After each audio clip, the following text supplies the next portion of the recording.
Yeah, we're so poor we never invaded anybody. Literally, I've had people say that. Yeah. But that's a source of pride as well. Yeah, you got to turn that just a little bit, turn that lens. That's a good thing. Yeah.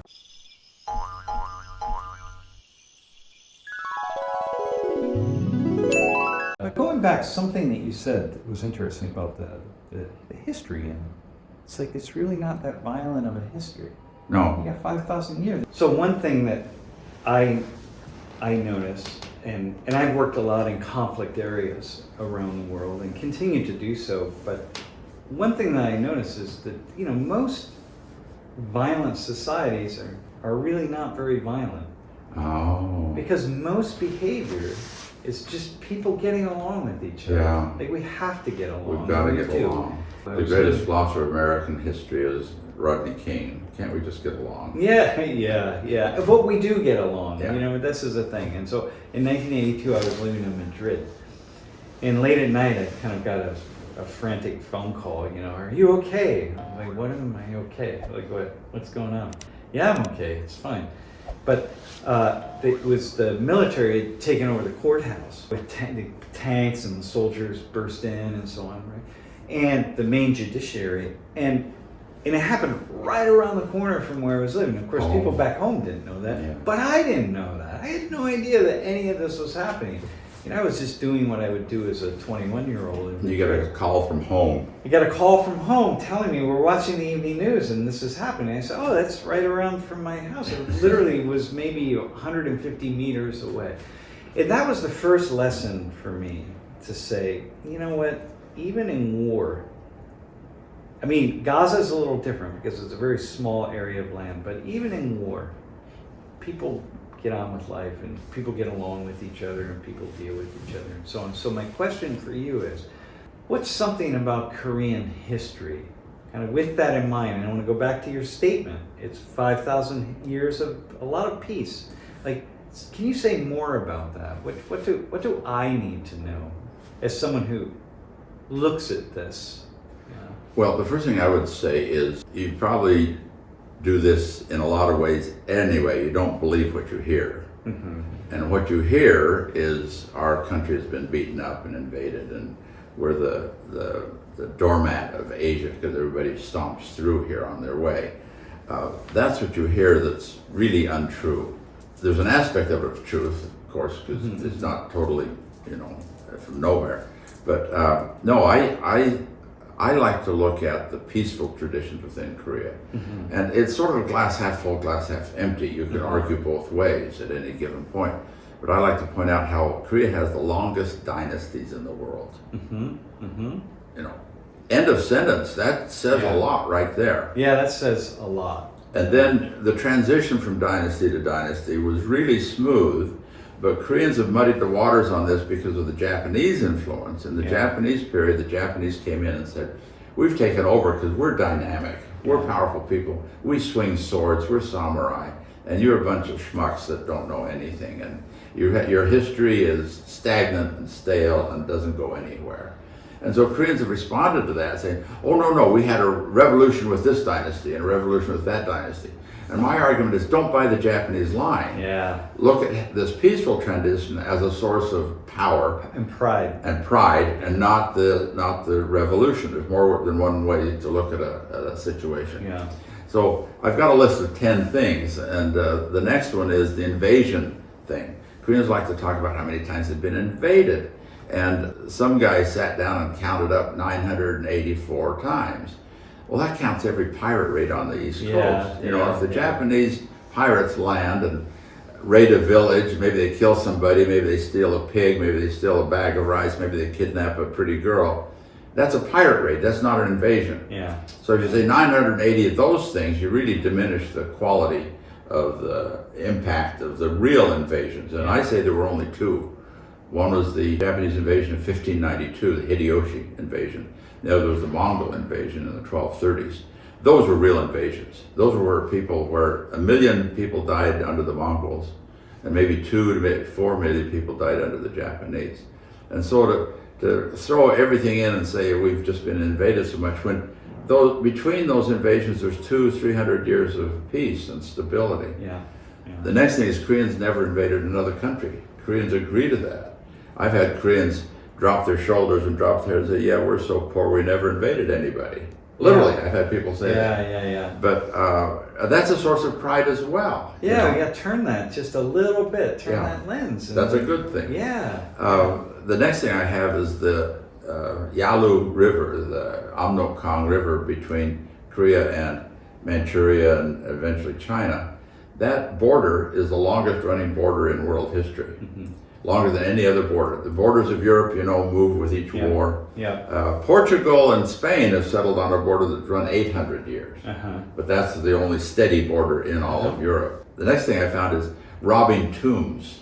I took a group of scholars, textbook writers, on a revising American textbook tour, and we stopped at the tombs down in Gyeongju. And we're looking at these tombs, and I'm talking about the tombs, and an archaeologist is in the group. He raised his hand and said, when were these tombs robbed? And I said, they haven't been robbed. He said, well, of course they've been robbed. That's what they do. He said, I'm a scholar of the Middle East. They rob all the tombs. You can't find a tomb that hasn't been marauded already. I said, no. The archaeologists have dug up 7 or 8 of these tombs, and the crown is there, the gold is there, the jewels are all there. These tombs have not been robbed. And I'd already told this group about the peaceful tradition of Korea, and this guy said, well, that reinforces your theory, doesn't it? Korea's never had enough turmoil that people were marauding around and robbing tombs. And you see this at the National Museum, right? You see some of the tombs. The stuff from the tombs, the famous Sheila crown. So this is really interesting. The next thing I put on this list is the Sunbi culture. Sunbi is scholar. The scholar official. And I compare this to the samurai of Japan. And this is literally the power of the brush is stronger than the power of the sword. And Korea is starting to emerge now as a more powerful country in this regard. The next thing I've got is the centralized government. The centralized government, Korea gave up feudalism long ago. Late Sheila, early Koryo, they gave up feudalism. But in the Japanese period, the Japanese came in and said, we Japanese are like the Europeans. We have a feudalistic background. We know how to get things done because of our feudalism. And you Koreans are just behind the times. You've got this decadent, peaceful, centralized state. And Koreans have bought into that and said, oh yeah, you Japanese are more powerful. But now you can look at it and see the Korean tradition is more peaceful. In a centralized state, how do you select who's going to serve? An exam, a written exam. It's bureaucratized. In South America, we see the Aztecs, the Incas, the Mayans in a very similar way, as well. Very centralized, peaceful, bureaucratized, peaceful. I mean, there's violence kind of built in, but there's always a certain level of violence, but very peaceful. And states that just emerged out of nothing and lasted a long time. Okay, so that's another one. One more is slavery. Korea has the longest unbroken chain of slavery of any country in the world. Now, that's nothing to brag about, but you can't judge pre-modern states on a modern point of view. All countries had some degree of slavery. Some today still have slavery. But Korean slavery was unique in that once a person became a slave as a product of the Three Kingdoms Wars, and slavery is almost always a product of war. And once those wars were settled, those slaves became the lower class, and they stayed that way for 1,500 years. So it's not a good thing, but it's a measure of stability. The upper class didn't change. The lower class never saw enough turmoil to be liberated. Even the Japanese invasion of 1592, which was total. I mean, you can't find houses and buildings and temples that were not burned by the Japanese. It was total destruction of the land. And yet the slaves did not run off. After the war, things came back together. And that's another aspect of Korean culture, is when chaos happens, they reconstruct afterward. After the Korean War, look at what we've got now. So what we see, what happened after the Korean War, is really similar to, it's just an extension of what Koreans had been doing for thousands of years. When I came in 1965, people were desperately poor, but they had lights in their eyes. They weren't downcast. They weren't beat up. They, what are you doing? I'm a student. What are you studying? Economics. I'm going to rebuild this country. That's the kind of thing that I found. Yeah, that's amazing. And if I'd have been a money man, I'm not a money man. If I'd have been a money man, I knew full well right then if I bought a square meter of land in downtown Seoul, I'd be a very rich man today. Yeah. But I didn't buy any land. I didn't try to get in on the thing. But I knew that Korea was going to prosper. It was just on the horizon. Yeah. So that's my song and dance. Yeah, that's awesome. That's awesome that for you to put those together as a. Do you call? I mean, you call yourself an anthropologist, but in a way, you're like a living anthropologist. But are you? But you're a historian, probably more than anything. Yeah, accredited. Accredited historian. But in some ways, a social historian, right? Because Absolutely. you're living that out, and it matters, right? Because you see things that other people aren't going to see, and you see it as an outsider. You know, the outsider has a way of picking things out. When I was new in academics, it was the greatest compliment I could hear if someone said, "Oh, that's just like a Korean. Oh, you understand us like a Korean." So I wanted to be a Korean, but in somewhere about the time when I turned 60, the magic 60 age, I thought, no, wait a minute, I don't want to be a Korean. I want to be a foreigner because I have something to say that's more valuable as an outsider than I would be trying to be an insider. Yeah. So that's my story. No, that's a great story. And that kind of, in a way, I suppose, takes me to my class, to my work, because mostly on just about any topic that I'm covering, I'm a foreigner to it. You know, I'm bringing that, you know, that kind of vision, those questions, that often the questions that other people maybe aren't at. I never look anything up. I pick a topic and But you have great statistics that you feed off. Yeah, I do. I'll come up with the questions and I'll say, oh, you know what?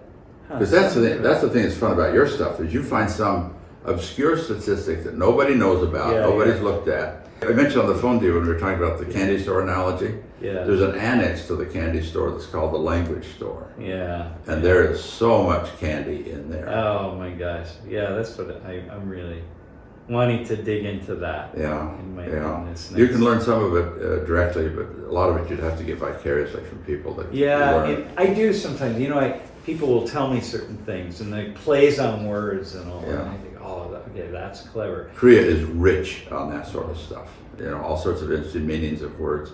Korean is diglossic. There's a word for you. English is diglossic too, meaning we have an Anglo-Saxon tradition and the Latin Greek tradition. And the Latin Greek is erudite and the Anglo-Saxon is common.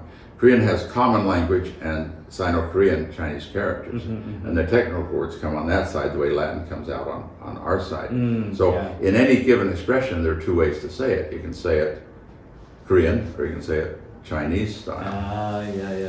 And so that opens up a whole new candy store as well. Yeah, that explains, and I've had Koreans try to explain a little bit of that to me, not in the way that you did, but it explains why there are certain things that they are not able to really get me to understand.